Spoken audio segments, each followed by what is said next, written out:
Bienvenidos. El tema del día de hoy es indicaciones de oxigenoterapia y escalamiento de soporte oxigenatorio en COVID-19, esquema general del manejo. Los objetivos a determinar en la charla es poder determinar cuándo podemos iniciar la oxigenoterapia, saber cómo debemos escalar adecuadamente la oxigenoterapia en estos pacientes y aplicar los principales scores para poder determinar el éxito o fracaso de los dispositivos a usar. Primero hay que saber las indicaciones para hacer el uso de cualquier dispositivo de oxigenoterapia. Normalmente dentro de los dispositivos encontramos dispositivos de bajo flujo y de alto flujo. Entonces, para usar cualquiera de uno o de los otros, hay que valorar en esa enfermedad primero la saturación. Si tenemos un paciente con una saturación menor del 90%, luego valorar los análisis de gases arteriales donde vamos a buscar la presión arterial de oxígeno. Normalmente los pacientes con COVID-19 generan mucha hipoxemia, hacen insuficiencia respiratoria hipoxémica, por lo cual la presión arterial de oxígeno está menor de 60. Tercero, valorar el compromiso y la mecánica ventilatoria.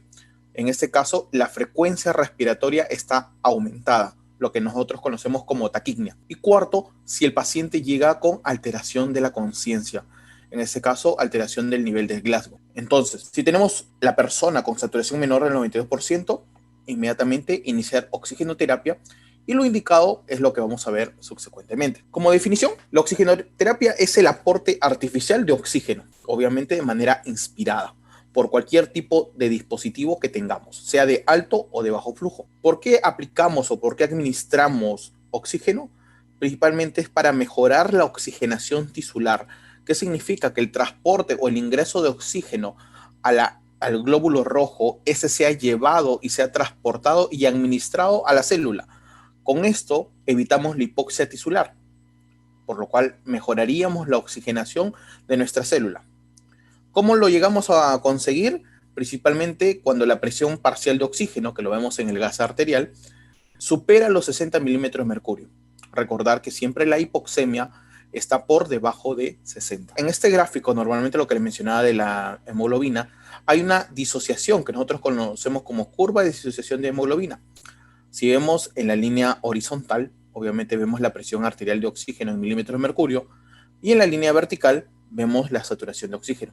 Si nos ubicamos en la parte del número en medio, 50, vemos que más o menos va a completar a una saturación de 85%. ¿Qué significaría? Que más o menos cuando yo estoy saturando 85%, tengo un promedio de presión arterial de oxígeno entre 50 a 52. Si llegamos a una saturación mayor de 92, tenemos una presión arterial de oxígeno de 80. Normalmente estas zonas se dividen en 4. Vemos la zona celeste, que es una zona indiferente, donde prácticamente la persona no tiene ningún tipo de dificultad respiratoria ni ventilatoria alterada. Normalmente la presión de oxígeno está entre 80 hasta 110, que es lo indicado. Mayor de 110 se llama hiperoxia y menor de 60 se llama hipoxia. En este caso, en este rango prácticamente es indiferente, ya que no vamos a ver ningún tipo de alteraciones. Vemos saturación más o menos 95% para una presión arterial de oxígeno de 80.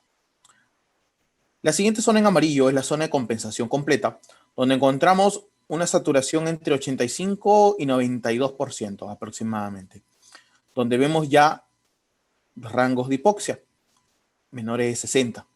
Pero entre 80 hasta 50, obviamente está el cuerpo compensado.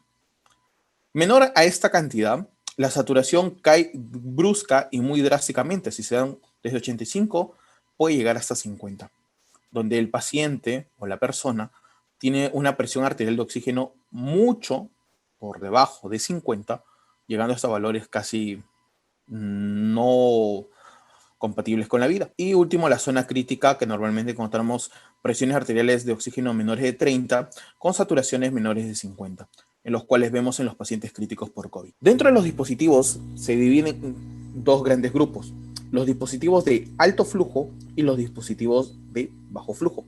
Dentro de los dispositivos de bajo flujo, el más importante y más reconocido y más fácil y común que tenemos en el mercado es la cánula binasal o bigotera o cánula nasal simple. Segundo, tenemos la máscara de reservorio, que son las más conocidas, y la máscara simple.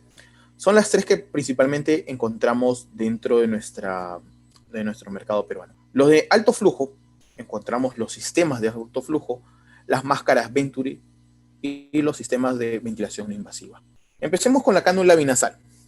La cánula binasal es la más común, es la más conocida y prácticamente es la que utilizamos en los casos de hipoxemia leve.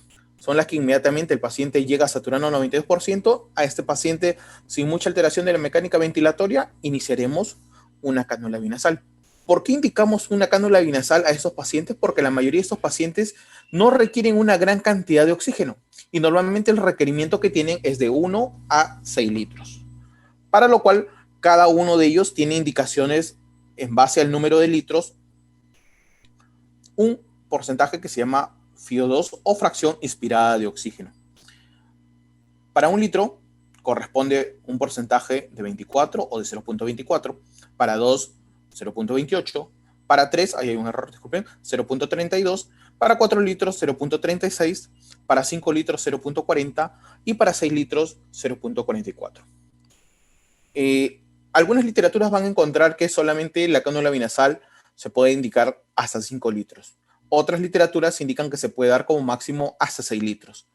Cuando la persona necesite más de 6 litros, que indicaría que si yo le estoy indicando a mi paciente 6 litros de oxígeno y aún así no llego a obtener el objetivo de saturación mayor a 92, indicaría que debería escalar a otros dispositivos. ¿Por qué no dar más de 6 litros? Si lo tengo, lo puedo dar a 10, a 15 litros, que es lo máximo que nos puede dar un balón de oxígeno. La respuesta es porque esos altos flujos producen intolerancia a la persona. Muy pocas personas toleran por la alta presión que va a salir por la cánula binasal. Segundo, va a generar resequedad a nivel de la mucosa nasal, generando irritación y en algunos casos, pero poco frecuentes, puede generar sangrado nasal o epíxasis. También, obviamente, la cánula binasal es uno de los que menos dispersión de aerosoles tiene.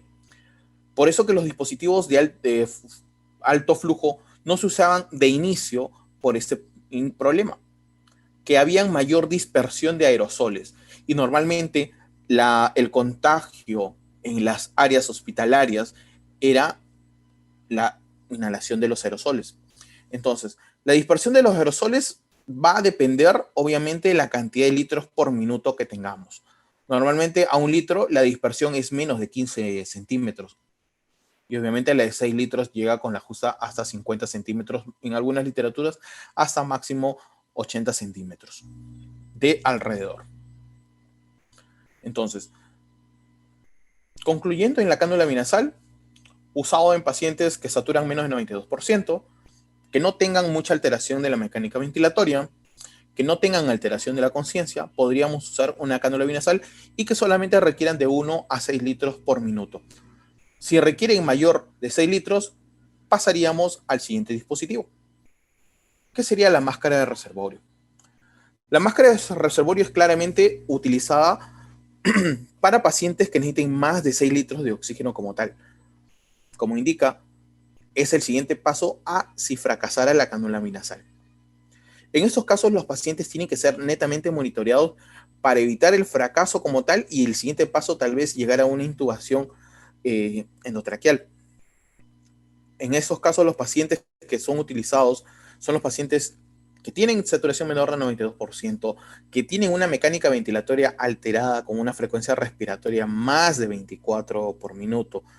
Inclusive si tienen algún tipo de trastorno de conciencia que no estén en una escala de Glasgow de 15 puntos, deberíamos iniciarle oxigenoterapia por máscara de reservorio como tal.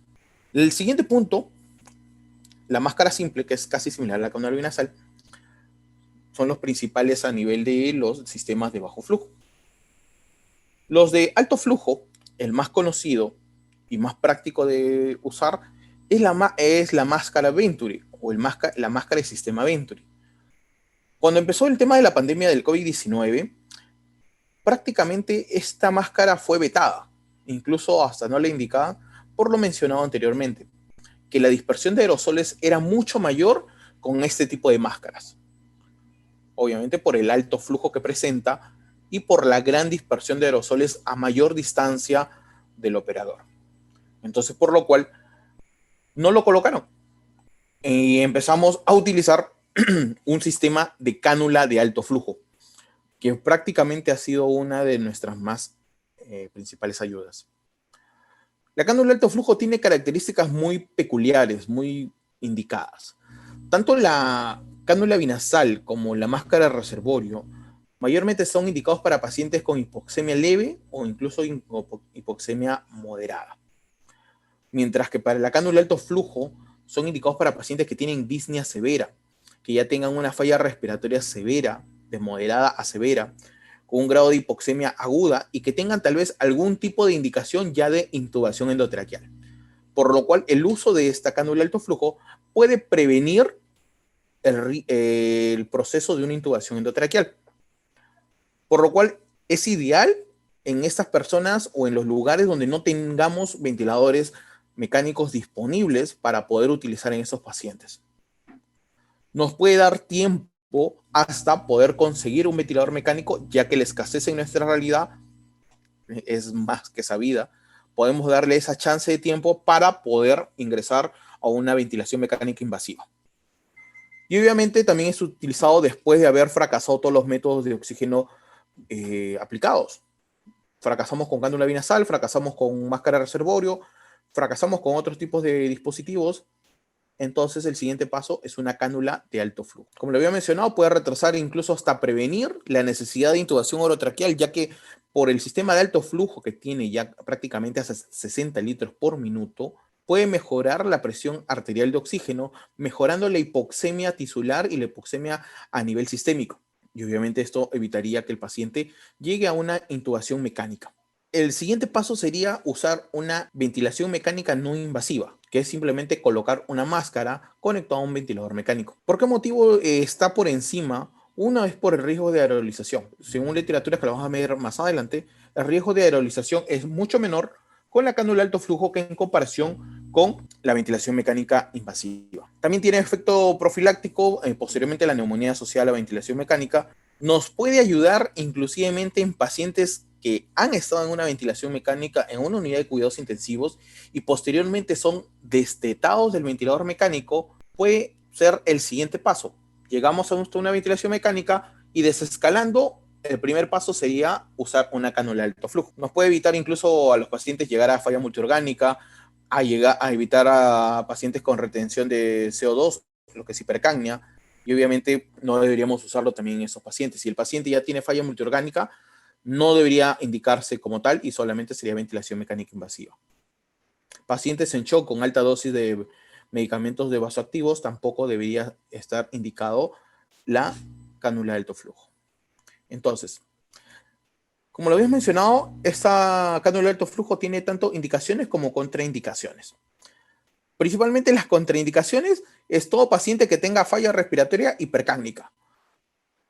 Un paciente que está reteniendo CO2. Principalmente estos de acá no deberían usarse las cánulas de alto flujo.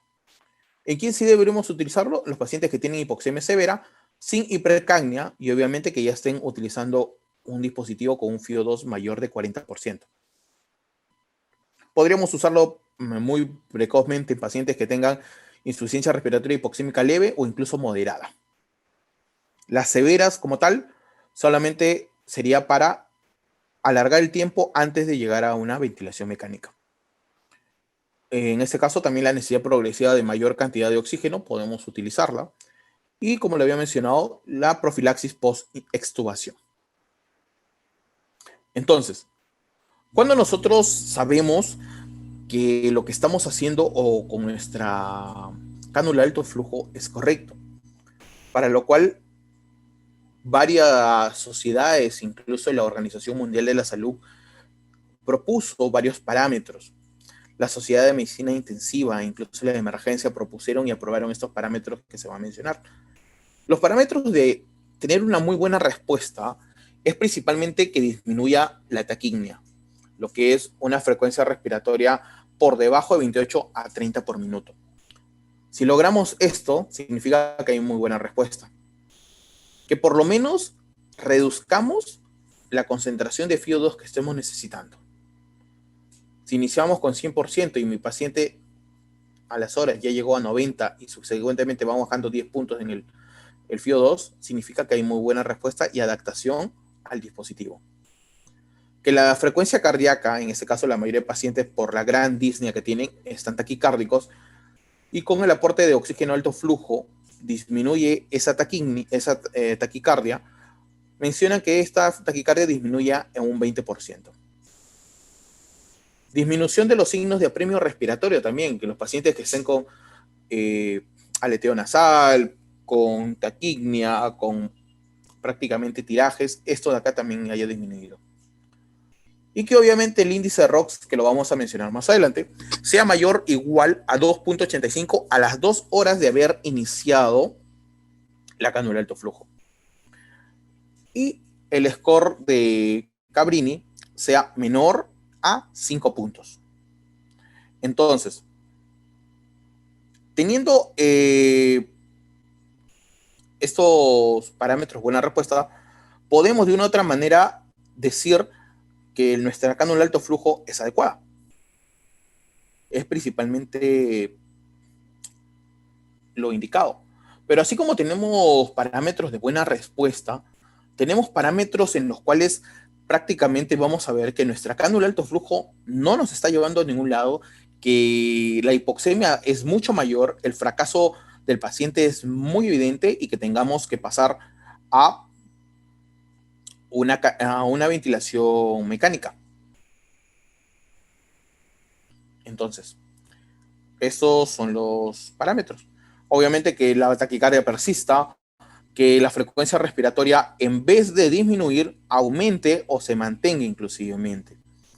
Entonces, que el grado de apremio respiratoria en vez de modificarse, aumenta. El paciente tiene mayor tiraje respiratorio, tiene mayor aleteo nasal, tiene patrón toracoabdominal, significa que este paciente ya no debe seguir con un dispositivo de cánula de alto flujo y debería pasar a un dispositivo invasivo que es la ventilación mecánica.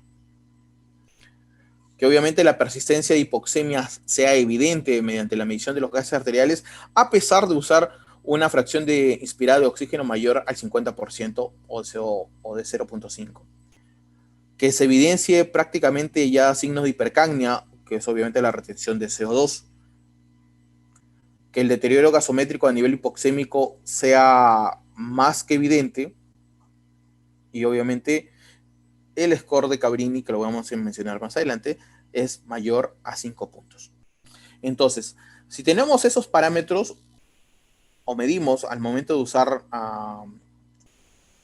nuestros parámetros en la cánula de alto flujo y vemos, inmediatamente debemos suspender lo que es la cánula de alto flujo y pasar a un dispositivo que es la ventilación mecánica invasiva.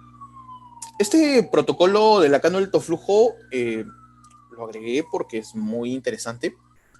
Es dado por el Hospital Clínico de la Universidad de Chile, por lo cual acá nos menciona principalmente cosas muy sencillas y muy prácticas. Principalmente, veamos lo que habíamos dicho, que el índice ROX sea mayor a 2.85. ¿Cómo saco el índice ROX? Saturación de oxígeno sobre la fracción de inspirada de oxígeno y obviamente la frecuencia respiratoria.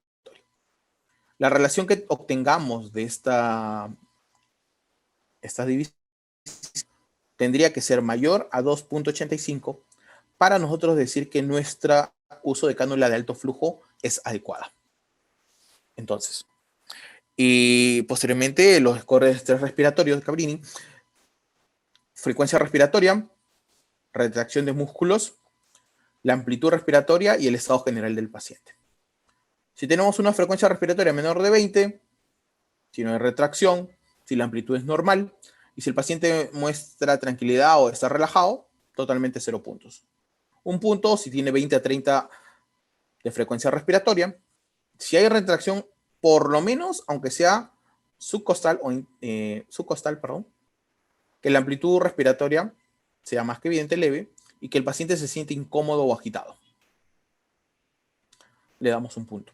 2 puntos si el paciente tiene de 31 a 40, si hay retracción de 3 paquetes a nivel muscular de la mecánica ventilatoria, lo que es subcostal, intercostal y los músculos esternocleidomastoideo, vemos que se retraen prácticamente de tiraje de 3 paquetes, le daríamos 2 puntos. La amplitud respiratoria obviamente es más que evidente que el paciente prácticamente pelea por hacer ingresar el oxígeno a su cuerpo, le daríamos 2 puntos. Y si el paciente totalmente está muy ansioso o agitado, 2 puntos. Si el paciente tiene frecuencia respiratoria mayor de 4 puntos, mayor a 40, inmediatamente se le asigna el puntaje de 4 puntos. Entonces, ¿cómo vemos los signos de falla? Cuando usamos el dispositivo, se aumentó la frecuencia respiratoria, el PAFI bajó de 100 y obviamente la retención de CO2 como tal. Entonces, eso de ahí lo vamos a aplicar acá. Veamos. Empezamos con un paciente que tenga COVID-19. En el sistema de otros países aplicamos ventilación Venturi con un flujo mayor de 50%, con una saturación menor al 90% y con un PAFI menor de 200. La relación de PAFI la obtenemos obviamente la presión arterial de oxígeno, que lo vemos en el análisis de gases arteriales, dividido sobre la fracción inspirada de oxígeno. Si tenemos este valor menor de 200, inmediatamente aplicamos los scores. Si vemos el score de estrés respiratorio de 0 a 2 puntos, podemos aplicar obviamente cánula vinasal o mascarillas como tal. Si esto es un porcentaje de 0 a 10, hablamos de un paciente con una taquicardia muy marcada, con retracción de músculos, por así decirlo, o incluso muy ansioso, ya inmediatamente ni siquiera pensar en una cánula de alto flujo. Inmediatamente es intubación endotraqueal y el uso de una ventilación mecánica invasiva. O para los pacientes que tengan un score de 0 a 10 puntos. Entonces, los que tienen un puntaje en base a ese score de 3 a 5 puntos, podemos iniciar cánula de alto flujo, iniciamos la pronación vigil, iniciamos al paciente con un flujo de 60 litros por minuto, a un FIO de 100% o lo más alto posible tolerable y a una temperatura de 34 a 37 grados centígrados. A las 2 horas, el paciente, si mejora, sacamos el score de ROX. Si este score de ROX es mayor a 2.85, mantenemos la cánula de alto flujo y evaluamos a las subsiguientes 6 horas. Si a las 6 horas el índice de ROX se vuelve a reevaluar y aumenta más de 4.88, entonces hay que disminuir el flujo y ver luego obviamente el oxígeno según la tolerancia. Evaluar obviamente la evaluación para poder pasar y disminuir a una oxigenoterapia convencional. Pero si el índice de ROX es menor a 2.85, lo indicado es prácticamente intubación endotraqueal y ventilación mecánica. Principalmente es el flujograma que se ha aplicado como tal para el uso de la cánula de alto flujo. Entonces, subsiguiente a la cánula de alto flujo, lo que viene, como se han dado cuenta, es intubar y ventilación mecánica. Esto es un resumen principalmente de los dispositivos que se van a utilizar como oxigenoterapia en los pacientes con COVID-19. Muy importante recordar el índice de ROX, que ya que nos sirve para monitorear, y el índice de estrés respiratorio. Prácticamente 4 parámetros: frecuencia respiratoria, retracción de músculos respiratorios, amplitud respiratoria y el estado general del paciente. Y obviamente los puntajes que hay que darlo para nosotros poder determinar qué tipo de dispositivo usar. Entonces, este flujograma prácticamente nos engloba todos los dispositivos. Si tenemos con un índice de estrés respiratorio de 0 a 2 puntos, cánula binasal, máscara de reservorio y vemos respuesta.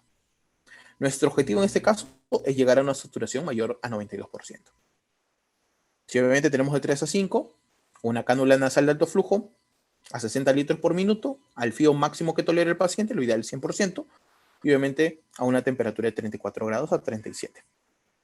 Si es mayor el puntaje de 6 a 10, inmediatamente es intubación y ventilación mecánica. Ahí no podemos aplicar uso de oxigenoterapia convencional. Y si obviamente aplicamos la cánula de alto flujo, tenemos que reevaluarlo a las 2 horas.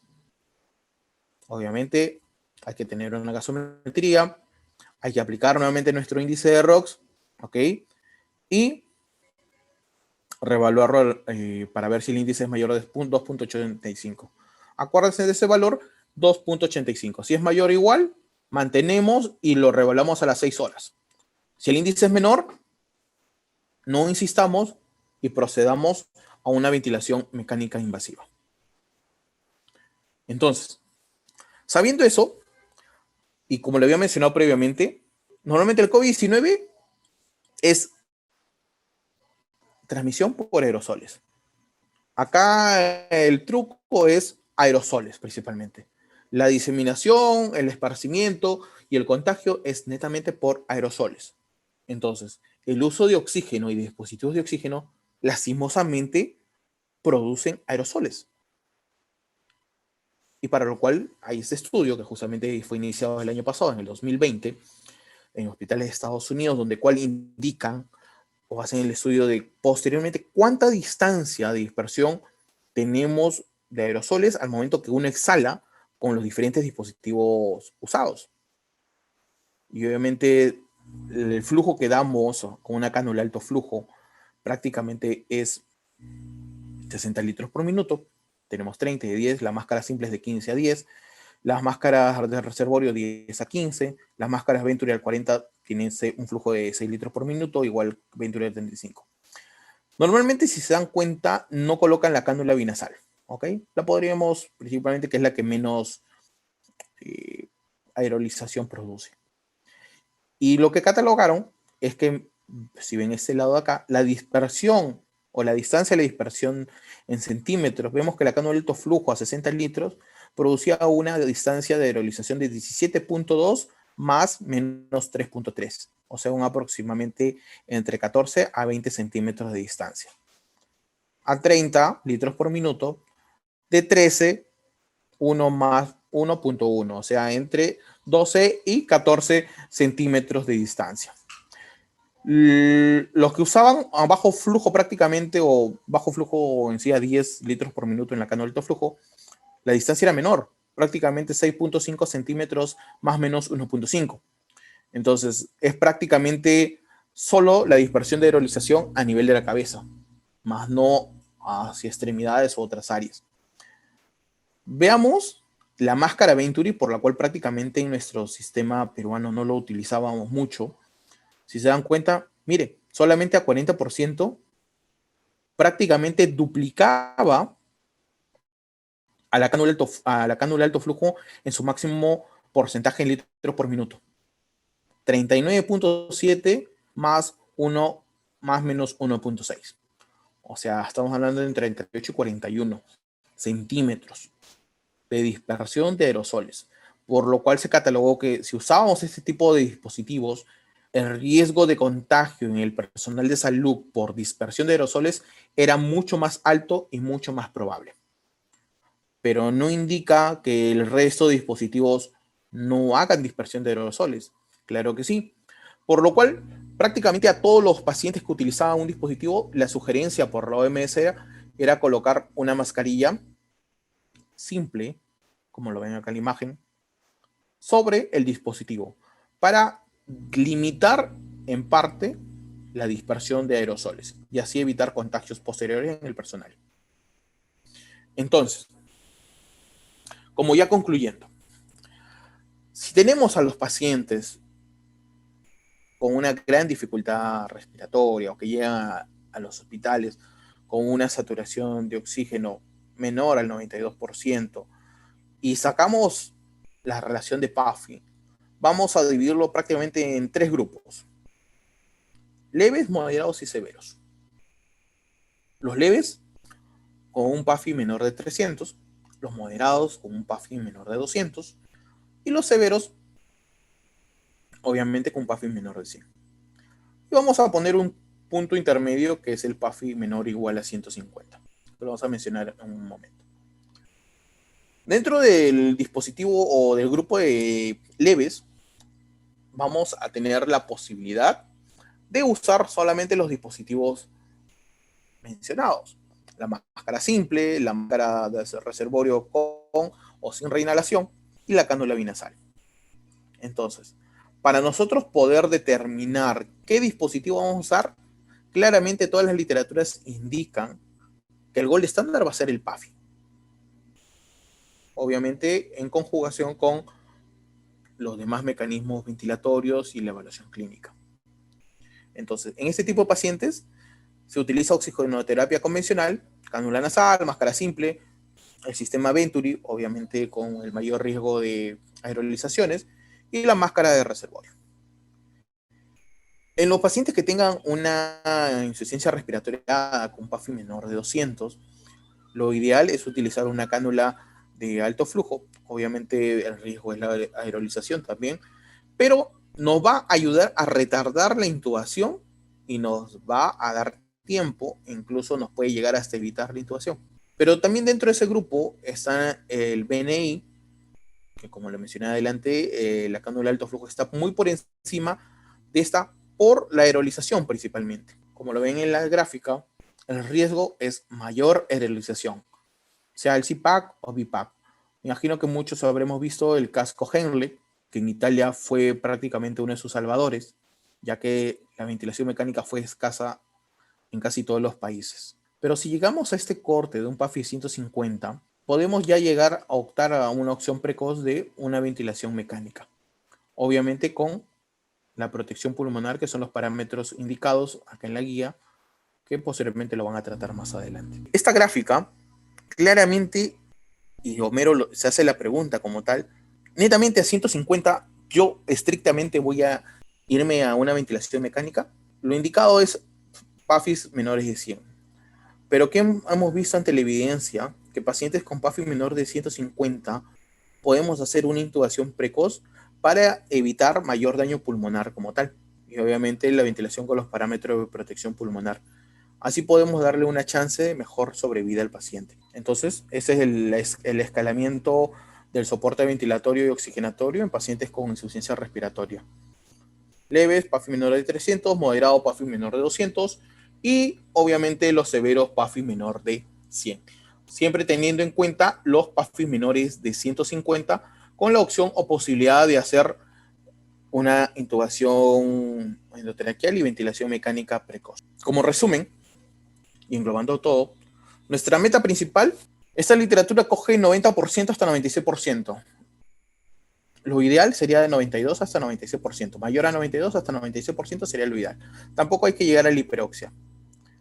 No debemos retrasar la intubación endotraqueal.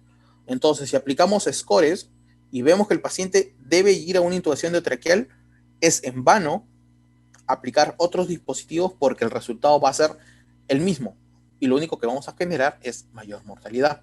A esos pacientes hay que monitorearlo adecuadamente para identificar el deterioro temprano. Y obviamente hay que considerar la posición prono desde un inicio. ¿Cómo yo saber cuándo yo debo intubar? El paciente llegó, pero sé cuándo usar oxigenoterapia, sé cuándo usar cánula binasal, cuándo alto flujo, pero ¿cuándo lo intubo? Lo que catalogan prácticamente que para COVID-19 la disnea que ingresa el paciente tenga signos de trabajo respiratorio, o sea, tirajes en más de un paquete, aleteo nasal, mecánica ventilatoria alterada, patrón tóraco abdominal, con una frecuencia respiratoria mayor de 30 por minuto, y que obviamente los criterios gasométricos del paciente esté con tendencia a la acidosis, con un pH menor de 7.35, y obviamente con un PAFI menor de 200.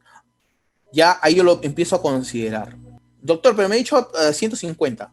Pero si yo tengo un paciente con menor de 200, con una taquimia tan marcada, con una respiratoria de 50 y muy disneico, sé que el paciente va a fracasar y sé que va a acabar en intubación mecánica.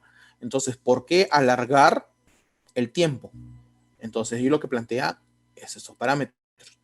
Y obviamente, si el paciente está con tendencia a la retención de CO2, con presión arterial de CO2 mayor de 45, también intubación endotraqueal. Y si obviamente el índice rosa es menor de 2.85. Si el paciente llegó con una saturación por debajo del 90% y tiene indicación de intubación endotraqueal, por los criterios ya mencionado, procedamos a intubar. Entonces, pero si no lo tiene, hay que iniciar simplemente el sistema de oxígeno complementario. Hasta obviamente lograr nuestra meta, que es la saturación mayor al 92%. Metámonos en la cabeza. Cánula binasal, máscara de reservorio, como tal. Es la primera opción. Venturi está dentro del grupo, pero obviamente hay que considerar el riesgo de aerolización. No lo tolera, hay mucha intolerancia, entonces revaloramos nuevamente los criterios de intubación. En este grupo o en ese espacio hacemos un hincapié Mi paciente no mejoró su saturación, no llegué a llegar a más de 92, no lo tolera el dispositivo, siente que que se asfixia mucho más. Entonces aplicamos nuevamente los criterios. Si los criterios son positivos, procedamos a intubar. Si no cuenta con esos criterios, aún le damos la opción de cánula de alto flujo y lo hablamos como tal en las 2 horas. Pero si obviamente también tiene criterios tanto gasométricos, podemos iniciar ventilación mecánica no invasiva, pero como dice, la evidencia es menor. Lo ideal es la cánula de alto flujo, que es lo que más tenemos. Evaluación a las 2 horas y posteriormente, si no hay mejoría, nuevamente aplicamos los criterios de intubación y intubación endotraqueal como tal. Y si lo hay, valorar a las 6 horas, índice de ROX, y con eso podemos ir desescalando nuevamente. Muchas gracias.